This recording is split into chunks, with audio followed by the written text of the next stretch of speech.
I am pleased to introduce our following session, a conversation between Federica Mogherini, High Representative of the European Union for Foreign Affairs and Security Policy, and Vice President of the European Commission, and Rula Khalaf, Deputy Editor for the Financial Times. The topic of this conversation is Cooperation and Partnerships, the European Way. The discussion will be followed by a question and answer period.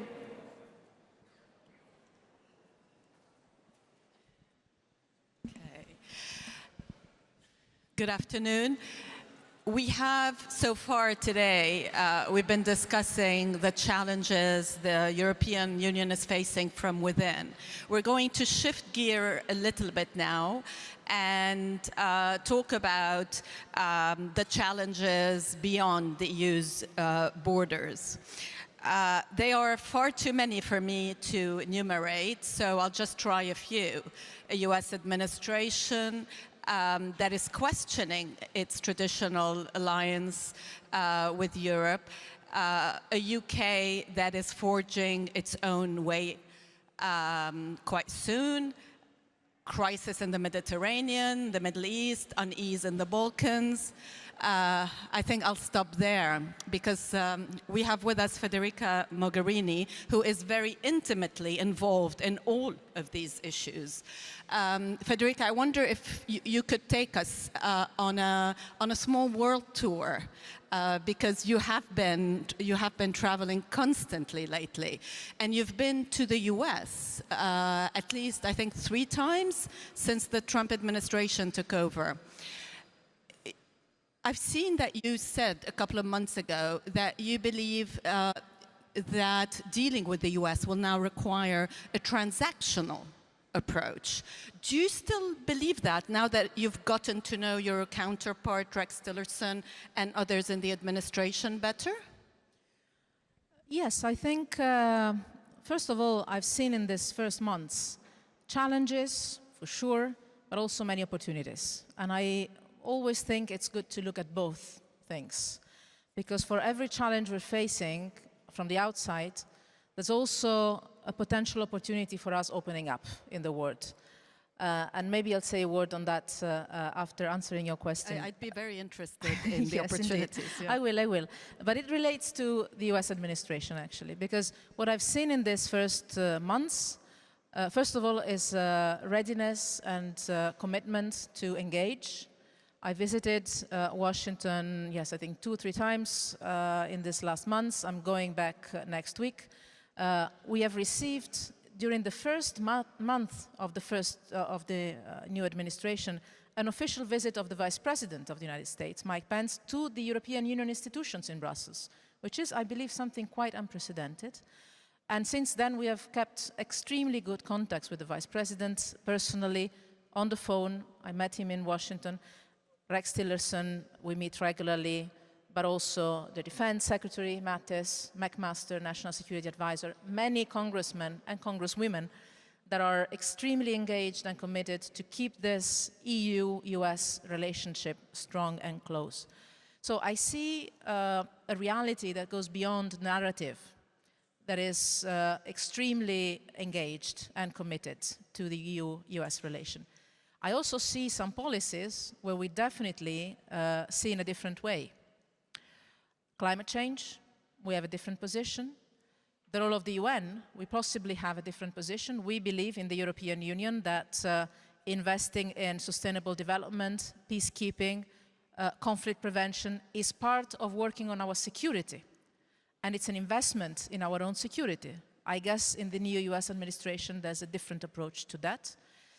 We have probably a different approach on free trade, where for us, free and fair trade globally is an opportunity for businesses and for workers to get more economic opportunities, and also to protect the European consumers with global rules. So we see some differences. Human rights. Just a few days ago, Rex Tillerson said national interest comes before human rights on foreign policy. Well, for us, there is no contradiction between our interests and our values. We believe that investing in strong societies based on rule of law and human rights is the best way of having secure societies around us. So we have points of difference, but we also Where have do you points see of the, complex. the alignments? I see common interests, mainly, when it comes to some of the crises we're facing. Look at Syria, look at Libya, look at North Korea, look at Ukraine, where the new administration has confirmed the previous administration position. And I see an interest on working together on security. The old debate about 2% spending on defense is a debate for countries that are NATO allies, but there is a common ground when it comes to what the European Union can do to help our member states to invest better on defense. Because I often quote two numbers, and when I said that to our American friends, they were very impressed. Europeans invest 50% of what Americans invest on defense, 50, but the output of the European investments in defense is 15%, 1/5 of the output the Americans get, because we are lacking the economy of scale. And here comes something we can only do through the European Union, which means cooperative projects in the field of defense, and this is what exactly we're doing in this 60th This is anniversary. part of the new Yes. plan. Yes, so I see an interest on working together on defense and security, strengthening also NATO through our work on European defense, but getting some autonomy in our approach to defense. And second, I see an economic interest in working together.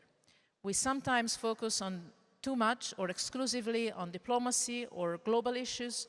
We forget to stress the fact that it's obvious to all the economic sectors across the Atlantic, which is that there are millions and millions of jobs in Europe, but also in the United States, that depend on the American access to the internal market of the European Union, the fact that we have strong economic ties, that our people and our businesses work together. And this is something that makes not only America indispensable for the Europeans, but also the European Union indispensable for the United States. Do you get the sense that there is a greater understanding or appreciation for extent to which the European Union is indispensable for the US? I think there is. I think and this is one of the opportunities I see. I see two opportunities now, actually three, related to these changes. One is that our American friends can realize on the basis of facts and interests, and not only of history and values, which are important, that we have a lot in common, and we also risk to lose a lot if we don't take care about each other's prosperity and strength. Second is the opportunity for the Europeans and for the European Union to position itself as a strong, reliable, predictable partner to all our interlocutors in the world, being it on the big global issues, where maybe Washington is losing leadership, and where others around the world are looking for partners. I was impressed. A couple of weeks ago, I was indeed on an Asia tour, visiting China, India, and Russia on the way back. And in all the three capital cities, I heard one single message, which is, we are interested in a strong European Union. You wouldn't always expect that from some of these interlocutors.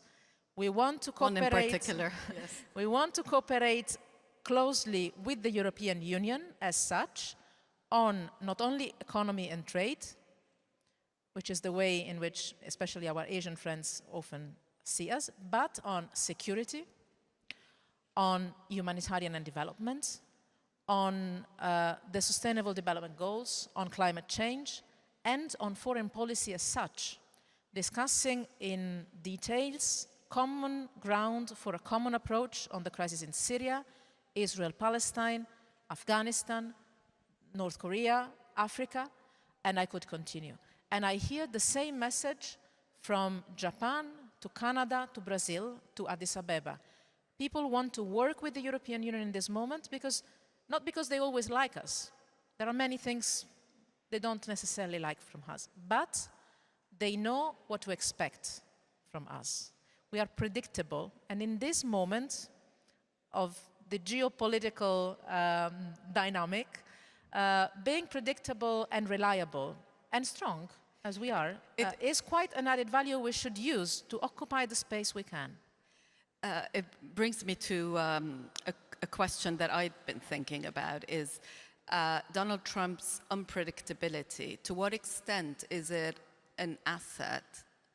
To what extent is it a liability?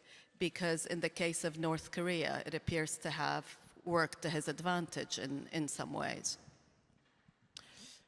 I don't know.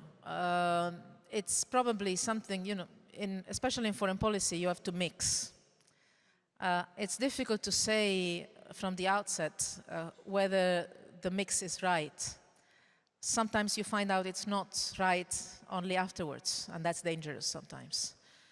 It's always a mix of careful diplomatic work, sometimes not too visible.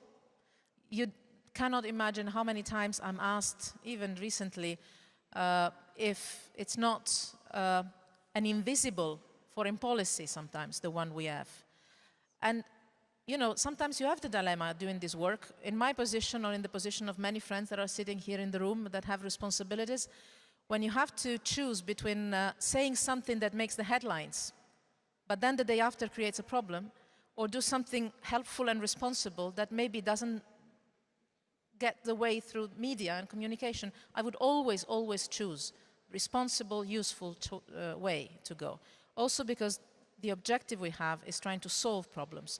Sometimes you can play with unpredictability and predictability in a mix that can surprise your interlocutors and get somewhere. But sometimes you can also scare your interlocutors and you can have an overreaction, and then it's too late to fix it. The European way is not that of playing with predictability or unpredictability. The European way out of our history, because we've had a lot of unpredictability in our history in Europe, and again, celebrating the 60th anniversary of the Treaty of Rome this year, I think we have to keep in mind why we came together as a union after the Second World War. Because we identified clearly a common interest in cooperation that was paying off much more for all of us rather than confrontation and conflict. This is the root of the European Union. This is also the root of the European attitude in foreign policy. You don't play with provocations. You don't play with things that could turn excellent but also could turn very dangerous.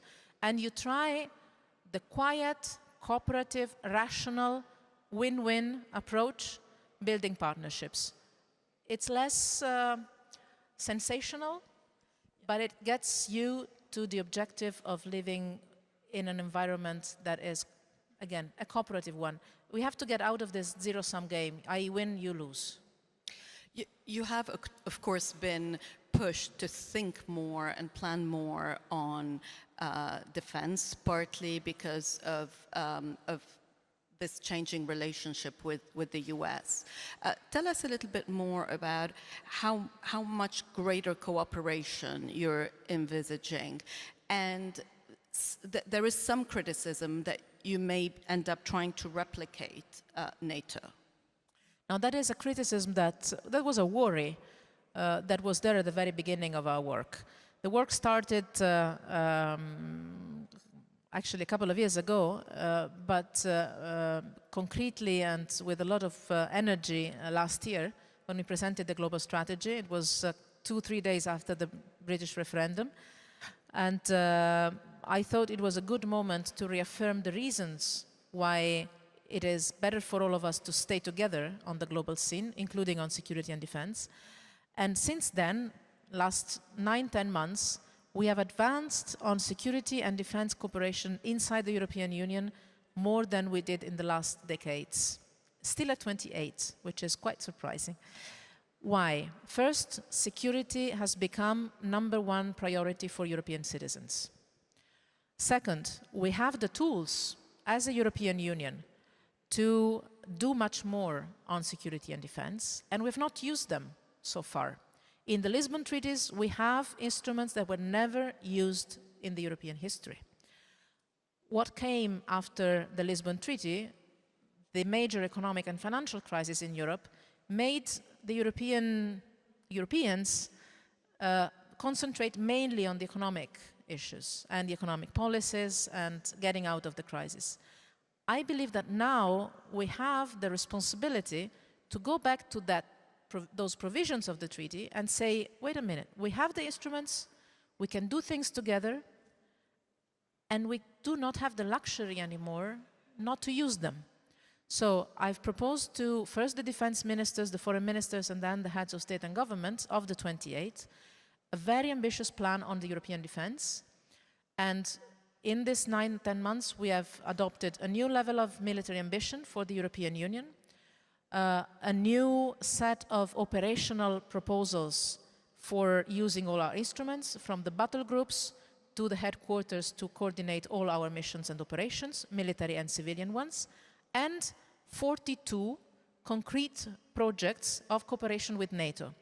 And the NATO Secretary General and I have been working in these years, especially in this last year, so closely together on practical things, from cyber to maritime security, showing that a European Union that is stronger on defense is also strengthening NATO. I give you one example. What I was telling you before on the output of the investments on defense. At the end of the day, we're talking about national budgets for defense being spent now in a fragmented manner. If you have member states of the European Union working, for instance, with a permanent structure cooperation, PESCO, that is foreseen in the treaties, never used. And now I'm bringing a proposal in the coming months to use it. Working together on a project. Imagine European drones, spending money together for assets and capabilities that can be used, realized together, used together, but that are owned by member states. Then those member states can decide to use them in a EU mission, in a UN mission, in a NATO mission, for national purposes. So it's through the EU, something that is useful for member states, for our taxpayers, because you spend the money better, more rationally, and also for NATO, if the member state wants to use them in that context. So it's actually something more than doing the European defense we're doing here. It's also overcoming the ghosts of the past, this perception that NATO and the European Union in the field of defense are two separate words. We're different, we have a different nature, but we can have some similar worries and similar fields of action, and we can cooperate in some fields. But having said that, just one last point, I know I was too long. For the European Union, it is true one thing that it is not necessarily true for our partners in NATO or in the United States. We know very well that there is not one single security threat of our world that can be faced only with military means. For us, it's always, always, always an integrated approach. From humanitarian to development to training, it's always a civilian and a military component together. The military strength, the hard power is sometimes necessary, but for us alone, it is never the solution to any of the threats we're facing. One of the issues that you have worked very hard on is the Iran nuclear agreement. Are you now reassured that the US will not abandon this agreement, or if it doesn't abandon it, that it won't push Iran in a way to abandon it? First of all, I thank you very much, because all your colleagues normally ask questions, aren't you worried that? Saying, aren't you reassured, is a good way of putting things in a positive manner. Thank you. It's probably the women angle that underlines the positive. Also because there's plenty of reasons to be worried in this world, but I discussed the Iran deal many times and at length and in details with our American friends. I believe they understand, first of all, that this is an international agreement, that the European Union negotiated together with the US, Russia, China, Germany, France, and the UK, and Iran, but that the UN Security Council endorsed, and that the IAEA monitors. And we have 5 reports from the IAEA in the last year and a half saying that Iran is fully implementing its commitments. So it's an international agreement, doesn't belong to one or another, cannot be dismantled only from the American side, and because it's an agreement that protects the international security for non-proliferation, and it belongs to the entire international community. And second, it's an agreement that is working. Now, President Trump announced a review on the American side on the effectiveness of the agreement.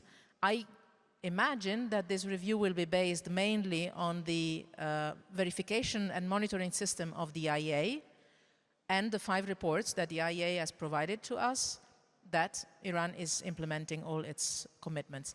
We gather the 6 regularly under our coordination to assess and monitor the implementation of the agreement. Not only the nuclear commitments, but also our commitments, because there are economic commitments in terms of lifting the sanctions that also the international community has to honor.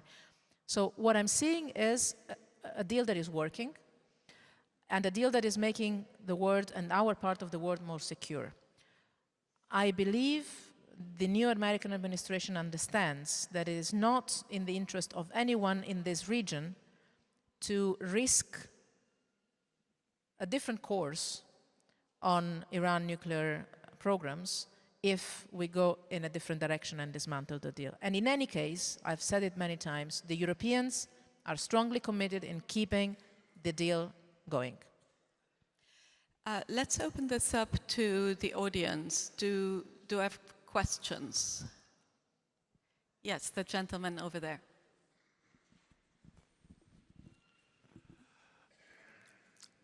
Do you think that Europe can do more to coordinate the intelligence in the combat against terrorism? Yes, we have already started to do more. This is mainly, as you probably know very well, a competence of national governments, where we are facing an additional complication, which is that in every single member state, the intelligence system works in a different manner, with different agencies responding to different political interlocutors. And that, by definition, this is a field where member states tend to be quite jealous of the information they share. But I think that, especially after the attacks in Paris and Brussels 1.5 years ago, we saw a much more determined will from member states to share more and coordinate more internal intelligence and external intelligence. We have a European Union intelligence system that is under my responsibility, that relies on the information that member states share with us and through us with member states. And this is the basis of our analysis. We are intensifying this work, so we depend on this from the will of member states to share more. And I'm seeing a positive trend here, but we've done one step more, of which I'm very proud and very glad.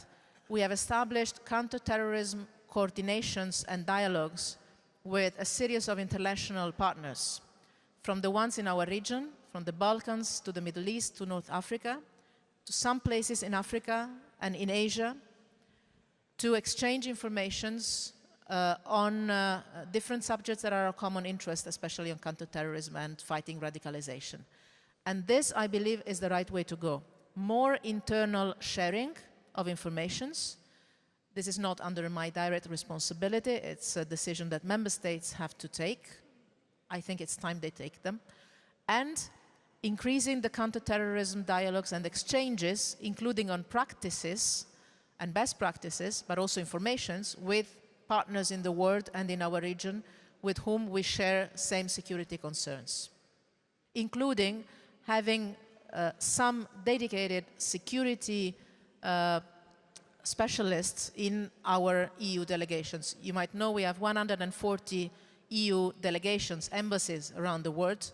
We are increasing the capacity of our staff in our embassies in the world to tackle also security and counterterrorism aspects in our dialogue with our interlocutors around the world. This is a very fruitful network for common work. And obviously also the work we do in the UN and with the UN. I see a hand on this side. Yes, please go ahead. Hello, I'm Penelopa Gyurchilova. I'm a European University Institute alumni from Macedonia. And since you didn't tackle the Balkans, and we all know the crisis last week that erupted in Macedonia, but it was a long time coming, I just wanted to ask your sincere opinion and assessment for the future work of the European Union there, and what is in reality we can expect from your side.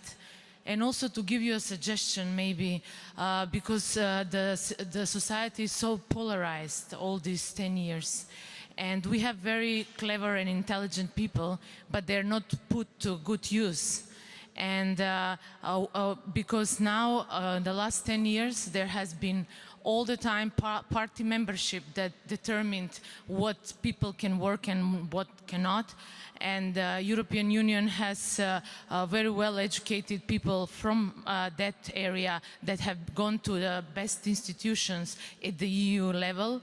And I would suggest maybe to work with the European Union delegation in Skopje and in their area, and to engage those people much more in order to get professional and non-political people to help the country and also in the rest of the region. Thank you. Thank you for the suggestion, and I'm very glad you put this question, because for me, not only the situation in Skopje in these months, but also the entire region of the Western Balkans. It's maybe because I'm Italian and the Adriatic is really a small lake. It's the priority of the priorities.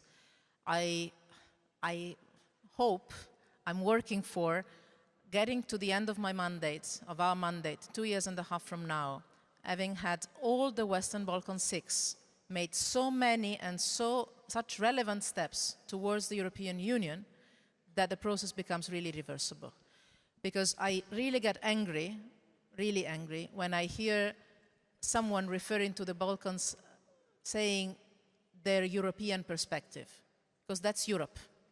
We have to forget about European perspective. We have a European Union integration perspective of something that is already Europe. It's the heart of our continent, and we've seen it very well last year with the refugee crisis, where we had to manage together because we're part of the same environment. Or when we discuss about counterterrorism and anti-radicalization, we are together on the same boat, as we say in the Mediterranean. So to me, this is a top priority for stability and security, but also for economy and for democracy, because democracy, rule of law, in the region comes, and regional cooperation comes only with a credible, serious European Union perspective. Coming to the situation in Skopje, I was there a couple of months ago, and I found a very tense situation already. What happened exactly last week was Thursday night last week, was, I believe, impossible to justify. Violence in Parliament, in the House of Democracy, cannot be justified in any possible way. The European Union does not take part in any debate or work on party politics. Not inside our member states, imagine outside. So it's not about having or pushing for any political agenda or any political coalition or party. We have said from the very beginning one simple thing. The former Yugoslav Republic of Macedonia has a clear constitution. The president has clear responsibilities. Institutions have clear responsibilities. There is a way, a pattern for clear institutional democratic procedures. We only expect the institutions to allow the democratic process to take its course, give the country a government, a parliament that can work, and work on that polarization of the society that you mentioned, and that is the most worrying thing for me. Because if I see that the tensions and the demonstrations and the violence even start to take not only a party political dimension, but an interethnic dimension, I can say this is extremely dangerous for the country, for the region as a whole. It's playing with fire. I used this expression in Skopje a couple of months ago, and I'm afraid we're still playing with fire. Now, I think there is a way forward. Just yesterday in Brussels, I was meeting with the newly elected Speaker of the Parliament that came from Skopje to Brussels during his first visit. And I believe there is a way forward on the basis of clear institutional responsibilities. And we would be ready to work with all institutions of the country, the President, a new government, the Parliament, functioning Parliament, to restart fast our European Union accession negotiations. Because one thing has to be clear, the country's future is clearly in the European Union and towards the European Union, but it needs to start uniting, and institutions have to start to work for the citizens, all of them, beyond party lines, beyond ethnic lines. This is the way the European Union is encouraging institutions to go. I've seen in Skopje young people, no matter their political affiliation, if they had any, probably not, or their ethnic background. I've seen young people in Skopje, talking a long time with them, full of energy and desire of having a better future, and having a better future inside the European Union. And what I'm telling to the authorities, to the political leaders, all of them in Skopje is this: think of those young people, think of your citizens, knowing that on the European side, on the European Union side in Brussels, we are ready to work with you. All the institutions, beyond the party lines, beyond the ethnic lines, but things have to follow the democratic course defined by the Constitution. I think there are quite a few hands up, and I think we may actually be running out of time. Or have we run out of time? Okay. Okay. One more. One more. Go ahead. I am president of a European Association, IAZ, and I'm very glad to be here, and would like to thank the president of the European Institute and the Commissioner Mogherini, because we think about university. My questions is very linked regarding university, because we have a strong link among diplomacy, foreign policy, European Union foreign policy, and university. Regarding 3 points. First, many of the crises start in the universities because are manipulated by the politicians. Second point, I have been a few days ago in Washington in a seminar with a student and professor of American universities. I am very surprised because we need to have much more stronger relation between European Union and the United Nations, United States methodology to face the crisis. Thinking too much more to the cooperation, thinking too much more to peace and not competition. Third point is the thing about the sustainable and the program for the Israeli and Palestine and all the Middle East. I would like, just in the second point for me, to appeal to the Mogherini about this program. I know that the European Union gives much more money for the Palestinians, but the problem is not the money, is to organize program more focused to support who likes the real peace, and when come at home, then don't risk the life because he's participate the students for the change. So my question is very, very positive, and I thank you very much, you Mogherini, for this. Please, it's the second time I met you, is a real appeal to the President of European Institute and you. We need to develop the dialogue among the crisis, the young generation in the crisis conflicts, and support who likes to do peace. And we cannot give, sorry, thank you very much. Very good point, thank you. Point taken, but perfectly agreeing with you. You mentioned the link between the work in universities, younger generations, and conflict prevention and conflict management. This is exactly the spirit with which we are working all around the world.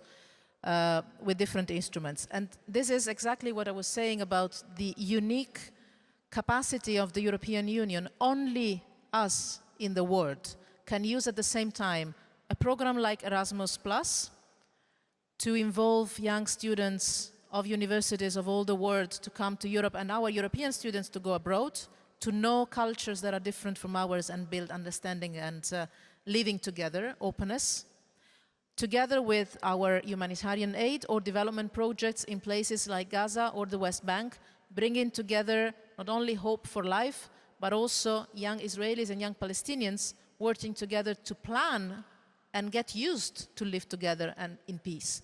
Just yesterday in Brussels, done plenty of things yesterday in Brussels, I was chairing together with the Norwegian Foreign Minister the ad hoc liaison committee for Palestine. In the Middle East, the European Union is probably the convening power that is recognized by all, the Israelis, the Palestinians, the Arabs, starting from the Jordanians, the Egyptians, the Saudis, and others, the Arab League, but also our friends in the Quartet, the Russians, the UN, the Americans. All of them were there yesterday in Brussels to try and define a way forward to give a push for the restart of a political process. We've seen Abbas visit the day before yesterday to the White House. I think it was a very good news. The point is what happens next, because visits are good, but then you have to have a road map leading to something. It's a good beginning, but for the complexity of a crisis like that, you need the complexity of different actors, starting from the European Union, to put together the different aspects. And for us, an essential part of that process, that remains a key process for peace in the region and for our security, is to put together the civil society and the youth, both on the Israeli side and the Palestinian side and the Arab world, to start to imagine a future in living together in peace and starting to build the conditions for that. Because we often say the political leaders are not committed to peace talks. It might be true, but if your people don't ask for peace, you can forget about political leaders trying to deliver peace, because there is no demand. Now, one of the aspects on which we're working, including through projects like the one you mentioned, is that of encouraging and making it start from the bottom up, so that there is a demand for peace, demand for living together, a demand for recognition, a demand for respect coming from society, to which the political leaderships have to respond, being accountable to their people. This is the way in which we're going, and I know that there are many committed civil society actors, including universities, NGOs, associations in Europe, that are helping us doing this work on a daily basis with a lot of patience. So inshallah, we'll get there.